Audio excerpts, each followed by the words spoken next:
There was a time when I couldn't say no to anything. I thought it made me a good person, being the one everyone could rely on, the one who would always show up, no matter what. But that kind of mindset has its toll. It started small. I said yes to an extra shift at work, even when I was exhausted. I agreed to help a friend move on a Sunday, even though I had plans with my family. I stayed late at the office, answering emails after hours. And while I was doing all these things for everyone else, I lost track of what I needed. My needs didn't matter in comparison to the people I was helping. But eventually, I hit a wall. My health began to suffer. I was tired all the time, constantly running on empty. I had little patience for my friends or family. The joy of helping others turned into a resentment I couldn't shake. I realized I had been pouring from an empty cup, thinking that if I just gave a little more, everything would be okay. I had to learn the hard way that I couldn't be everything to everyone. That my well-being mattered too. That saying no didn't make me selfish. It made me smart. It made me stronger. Saying no meant I could preserve the energy I needed to show up in ways that truly mattered. It meant I was respecting my own boundaries. Now, I choose to say no when I need to. I say no to things that drain me.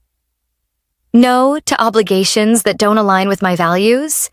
And no to anyone who tries to push me beyond my limits. And while it still feels uncomfortable at times, I know it's for my own good. It's hard to say no. I get it. But it's even harder to keep giving when you have nothing left to give. For the longest time, I feared failure. Every decision I made was driven by a need to avoid failure.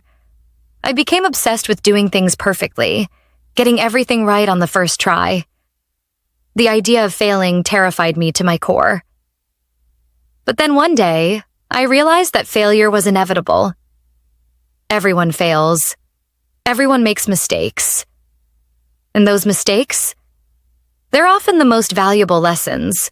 They teach us about resilience, about trying again, about finding new ways to solve problems. I had to unlearn my fear of failure. It took time, but once I accepted that failure didn't define me, I felt a weight lift off my shoulders. I started taking risks, trying things I'd never considered before. And guess what? I failed. But I also learned. Every failure taught me something new, something important. One of the most significant failures I faced was in a job I had hoped would be my dream career. I poured my heart into the work, but it wasn't the right fit for me. I struggled to meet expectations and couldn't shake the feeling that I was falling short. In the end, I didn't get the promotion I'd hoped for.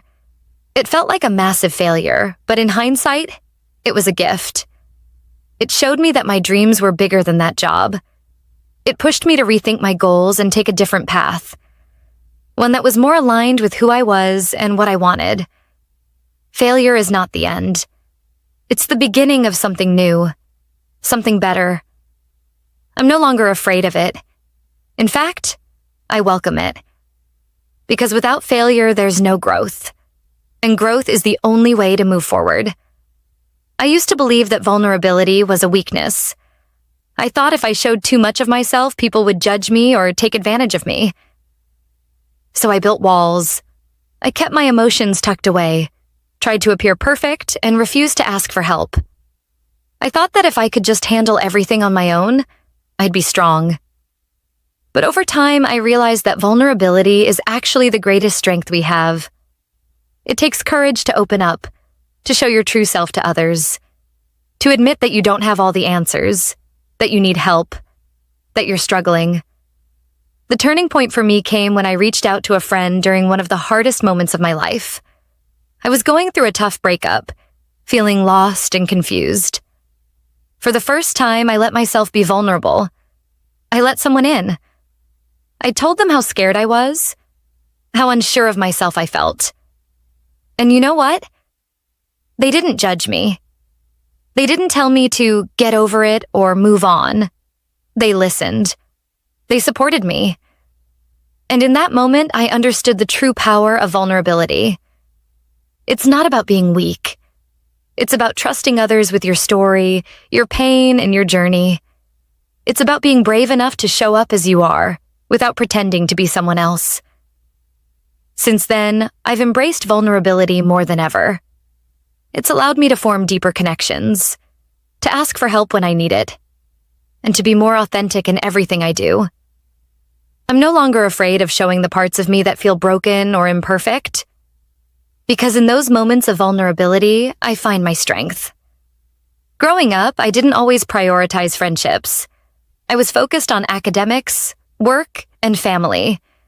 I thought that friendships were something that could wait until I had more time. But as I got older, I happiness and well-being. Friendship isn't just about having someone to hang out with. It's about having people in your life who see you for who you truly are. People who support you when you're struggling, who celebrate your successes with you, and who push you to be your best self. I've been lucky enough to have a few friends who have been with me through thick and thin. And I've learned that true friendship isn't about quantity. It's about quality. It's about having people who genuinely care, who make an effort to stay connected, and who lift you up when you need it the most. I've also learned that friendships require work. It's easy to take them for granted, especially when life gets busy. But maintaining strong friendships takes time, effort, and intentionality. It's about checking in on your friends, being there when they need you, and showing up for them in the small moments. So I've made it a priority to invest in the friendships that matter most to me. I've learned to say no to other things so I can say yes to the people who truly matter. And I've realized that, at the end of the day, it's the friendships that sustain us. They're the ones who help us navigate life's highs and lows. In my early 20s, I thought self-care was a luxury. I was too busy juggling work, school, and social obligations to take care of myself. I didn't prioritize sleep, healthy eating, or exercise. I figured I could push through, that I didn't need to rest or take breaks. But I was wrong. Burnout caught up with me one day. I felt completely drained, emotionally, physically, mentally.